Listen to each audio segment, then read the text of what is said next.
Rádio Serviço. Pontualmente às 9h30 no Rádio Serviço Saúde Especial de domingo, mais uma vez a participação do grande médico endocrinologista clínico geral, presidente do CREMERGE, grande tricolor, meu amigo Dr. Silvio Provenzano. Hoje o Dr. Silvio vai atender o pedido da nossa ouvinte Alessandra Cardoso, moradora de Cascadura.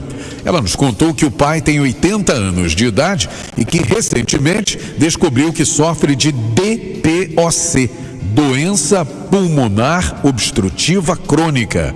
Por isso a nossa ouvinte pede informações sobre este problema. Bom dia, bom domingo. Feliz ano novo, meu amigão. Último domingo do ano, último show do Heleno Rantai, especial de domingo de 2019, né? E foi um ano pleno de realizações com você aqui, a quem eu agradeço. Aproveitando para desejar a você e a toda a família Tupi um 2020 com muita saúde, com muitas alegrias e realizações, que Papai do Céu cuide de cada um, como a gente deseja que cuide de nós e da nossa família. É verdade. 2020 pleno de alegrias também, e que vocês possam continuar aturando esse chatinho aqui. E de todas as coisas que você falou, quantas qualidades, clínico, endocrinologista, chefe licenciado de servidores, presidente do CREMERGE, mas a única qualidade que foi uma opção aos 5 anos de idade, grande tricolor, eu concordo. É verdade, meu amigo. Feliz ano novo para toda a família. E você deixa eu mandar um abraço pro Luiz Sérgio Marino, que é lá de Bento Ribeiro. Ele falou: doutor Silvio, só não manda abraço para mim. Luiz Sérgio, deixa eu falar uma coisa. Graças a Deus nós temos tantos seguidores, né? As pessoas desejam, olha, sintam-se todos abraçados nesse abraço de final de ano que eu dou pro Luiz Sérgio. Sônia Pereira Deliso, a Sônia Regina, a Sônia Medeiros, o Ivan Vicente, né? Ele tem um defeito, flamenguista, fazer ninguém é perfeito. Exatamente. A todos vocês que esse ano interagiram, pediram sugestões, na medida do possível foram atendidas aqui. O meu muito obrigado e um desejo de feliz ano novo a todos vocês. Agradecer a Alessandra Cardoso, que botou como última pauta deste ano de 2019 um assunto muito importante, e certamente ela não sabe, a maioria da família Tupi não sabe. Até alguns anos atrás, quando eu me formei, nos idos de 80, início de 80, 81, DPOC era a 5ª ou 6ª causa de morte no mundo. E em 2020 ela vai se tornar a 3ª. Você vê que das causas de morte, muitas têm diminuído. E curiosamente, o DPOC tem aumentado e se tornando a 3ª causa de morte, uma importante causa de hospitalização, de custos com a saúde no Brasil e no mundo inteiro. Mas no Brasil, você sabe que, e a razão para isso eu vou falar, você vai querer saber o que é o DPOC, eu espero você me perguntar. Exatamente, né? Vamos começar então. O que é DPOC?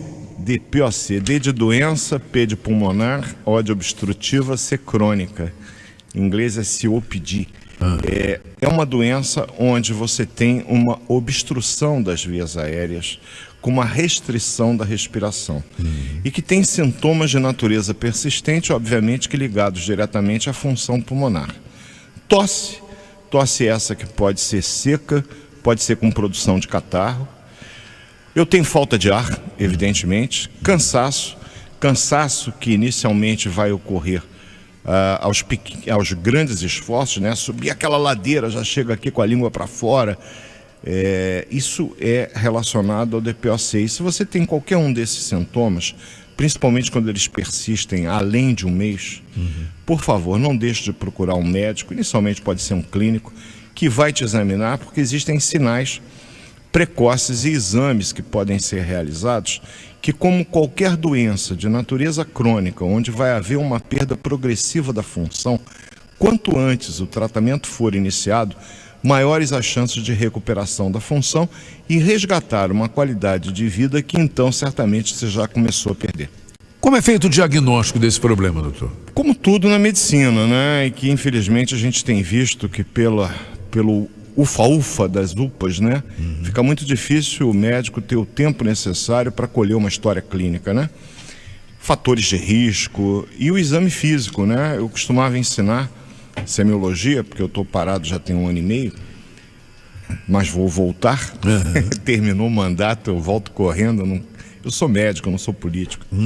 Me colocaram com esse abacaxi na mão para descascar, é complicado, a gente tem feito o nosso melhor, mas eu quero voltar a ensinar. Como é que você diagnostica o DPOC? A história clínica com esses sintomas que eu acabei de referir.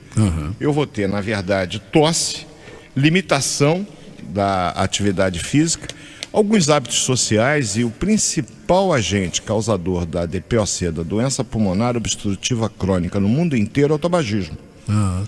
E veja bem, nos países de primeiro mundo, o hábito de fumar ele tem sido reduzido, até porque existem leis restringindo bastante os locais onde a pessoa pode fumar. Nos países em desenvolvimento, esse hábito, ao contrário, está na mão inversa, tem aumentado. Razão pela qual está pulando do 4º lugar para 3º lugar em 2020. Entendi. Por quê? Primeiro, pela quantidade de pessoas dos países em desenvolvimento. Segundo, porque elas fumam demais. E você me pediu para o diagnóstico, a história clínica, o hábito de fumar está relacionado. Às vezes aquele indivíduo que cozinha no fogão a lenha, porque a própria fumaça da queima da lenha, se ele ficar aspirando ali direto, é um fator de risco. O tabagismo passivo também é um fator de risco. A outra coisa que implica é no exame físico. Quando eu ausculto o pulmão, eu percebo que o ar não está entrando, não no volume que deveria entrar. O médico, ele aprende a ver isso. Ele, quando faz o frêmito, o que é frêmito, doutor Silva? É quando você coloca a mão e pede para falar 33. Existe uma vibração normal da entrada do ar do pulmão. E como está entrando menos ar, fica diferente. Quando eu faço a percussão, que é bater um dedo no outro, eu tenho um som mais claro. Por quê? Porque existe muito ar represado no pulmão. O problema da DPOC é que o ar entra e ele tem dificuldade para sair. Então o pulmão vai aumentando de volume e não há troca gasosa, não há renovação do oxigênio. Entendi. Ou seja, o espaço que existe dentro dos alvéolos pulmonares, que é onde o oxigênio tem que chegar para poder entrar na corrente sanguínea, ele está ocupado por um ar que já foi usado e que está cheio de gás carbônico. Isso explica o porquê desse cansaço que o paciente com DPOC tem. E eu repito, inicialmente em atividades que ele fazia no passado com muita tranquilidade e que ele começa a apresentar uma certa dificuldade. Mas à medida que a doença for evoluindo e o tratamento não é realizado, eu vou aguardar se me perguntar de tratamento, isso vai piorando até para as atividades mínimas. Tem indivíduos que precisam, inclusive, de ajuda para ir ao banheiro e muitas vezes usar o oxigênio, mas aí eu já comecei a falar de tratamento. O exame diagnóstico mais importante, a gente tem uma série de exames que a gente faz, os clássicos. Um hemograma, um raio-x de tórax, mas a espirometria, olha que palavrão, prova de função pulmonar. Existem alterações no volume expiratório forçado do primeiro minuto, VF1, que está alterado no DPOC precocemente. Se eu tenho uma pequena alteração, ou seja, eu tenho um DPOC leve, cabe ao médico procurar saber dos fatores de risco. Olha, eu fumo. Tomar medidas, e existem várias que podem ser adotadas para ajudar esse indivíduo a parar, porque a continuidade do tabagismo só vai fazer agravar uma situação que já começou a perturbar.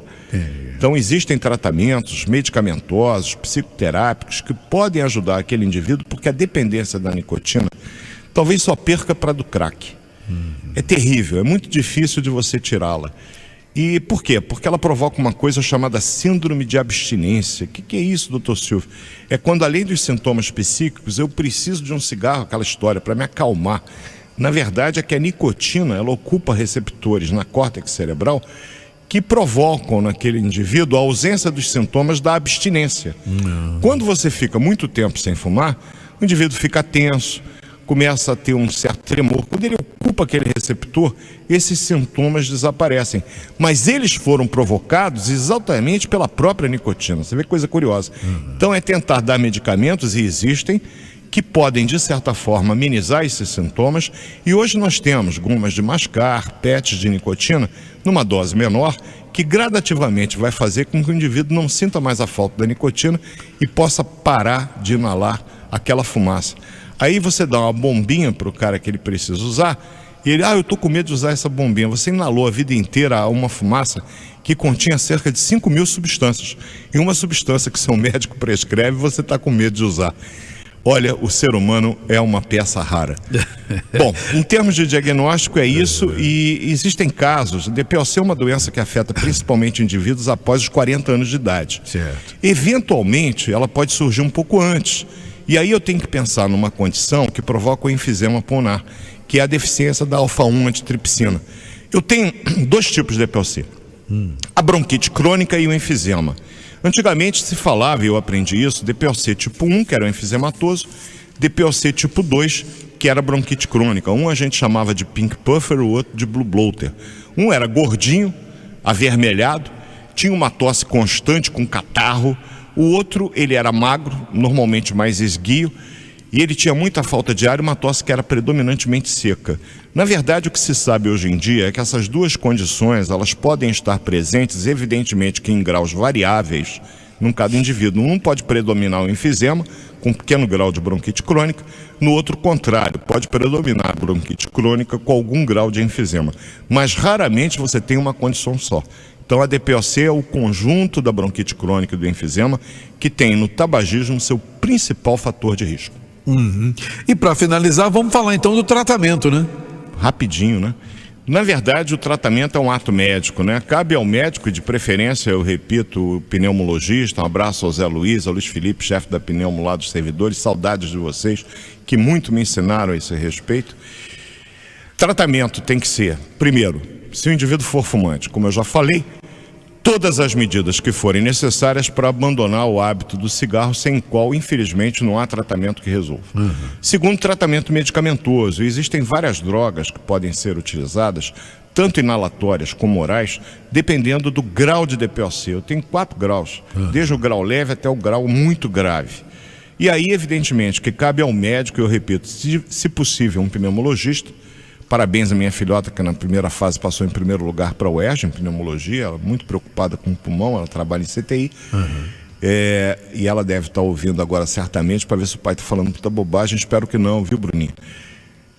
Tratamento medicamentoso, drogas orais e drogas inalatórias, que devem ser usadas pelo tempo necessário de acordo com o caso. Em casos mais raros, até a cirurgia, sabia?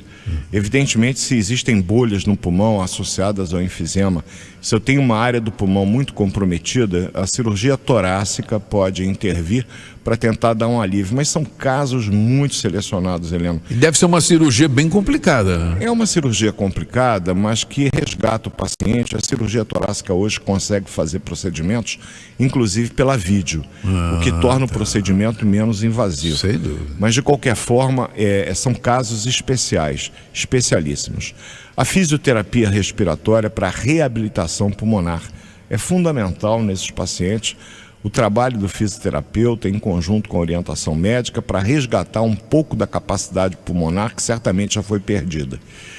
Psicoterapia para tentar melhorar, porque esses indivíduos normalmente têm situações associadas gerando depressão. Imagina você precisar, de repente, ficar usando oxigênio dentro de casa para poder dormir, você precisar de oxigênio para poder sequer ir ao banheiro, ter que tomar banho sentado numa cadeira porque você não consegue ficar de pé pelo cansaço. Porque essa situação do DPOC, ela se associa também a uma perda da massa muscular progressiva, o que vai deixando o indivíduo cada vez mais fraco. Entendi. Contribuindo junto com a falta de ar para a limitação da capacidade física desse indivíduo. Então, a DPOC é uma situação grave, infelizmente, no nosso país, vem num crescendo, daí a importância do serviço de saúde, alertar a todos sobre a importância de procurar ajuda médica o mais precocemente possível, porque apesar de que a área que já foi lesada e o de forma irreversível, impedir que essa irreversibilidade do comprometimento pulmonar aumente é fundamental, porque você pode levar uma vida longeva, olha que palavra bonita, com uma ligeira diminuição da tua qualidade de vida, porque aquela partida de futebol que você corria os 90 mais os 30 da prorrogação, nem pensar, mas dá para bater uma bolinha de 30 minutos. É melhor do que ficar só na arquibancada assistindo e muitas vezes com uma garrafa de oxigênio ligada, senão nem sentado ali você vai poder ficar. É verdade. Então, alertar a família Tupi sobre a importância do reconhecimento dos sintomas, da procura do auxílio médico e que os médicos peçam os exames que são necessários. Infelizmente, o mais importante, a espirometria, não é encontrada com tanta facilidade na rede pública, mas existem os lugares de referência para onde há o encaminhamento, que fazem esses exames através do SUS, que tanta gente fala mal, e sabem que a gente trabalha muito lá. É que, infelizmente, querer atender a todos não é possível. Servidores faz, mas com encaminhamento. Perfeito. Assunto para a semana que vem, meu amigão. Primeiro programa de 2020. Eu ia falar mais uma coisa, viu, Heleno, que eu esqueci de falar sobre a DPOC. Ela se associa, por exemplo, à doença coronária. Então, cabe ao médico fazer também o controle dos fatores de risco para o infarto e para o derrame. O paciente com DPOC ele tem mais um risco adicional para desenvolver a doença coronariana, a doença cerebrovascular, que estas sim, primeira e segunda causa de óbito no mundo inteiro. Então, é uma avaliação clínica que tem que ser feita. Certo. E falando com relação à semana que vem, eu queria fazer... temos alergia e circulação. Falar de alergia. Falar de alergia, pedir a ajuda valorosa do Benjamin e do José Ramon, que são dois conselheiros ilustres dermatologistas, para me ajudarem a compor o programa da semana que vem. Falar sobre alergia, porque olha, duvido quem não diga que tem alergia. Todo mundo tem alergia. Tem alergia à penicilina. É impressionante. Às vezes acordava de manhã já com aquela coriza espirrando. É uma rinite alérgica. Então vamos falar um pouco sobre as manifestações de alergia, que são as mais variadas, as causas de alergia, que são as mais variadas, o que fazer, como procurar, porque o Serviço de Saúde é isso. Passar informação para a família Tupi e agradecer a vocês. Toda a paciência que tiveram em 2019, com as falhas desse médico gorducho, mas que gosta demais de vir aqui poder interagir com vocês. Heleno, feliz 2020. Não, Saúde e paz. Pode parar, o senhor não está liberado não, tem debate hoje. A gente vai se falar mais tarde. Aí a gente dá feliz ano novo. Perfeito. De 11 a meio-dia, domingo, debate. Mais tarde a gente se despede. Melhor sobremesa do domingo depois do Serviço de Saúde. Família Tupi, até daqui a pouco então. Beijo no coração de vocês. Um abraço, meu querido, até já. 9h47. Show do Heleno Rodai. Destaque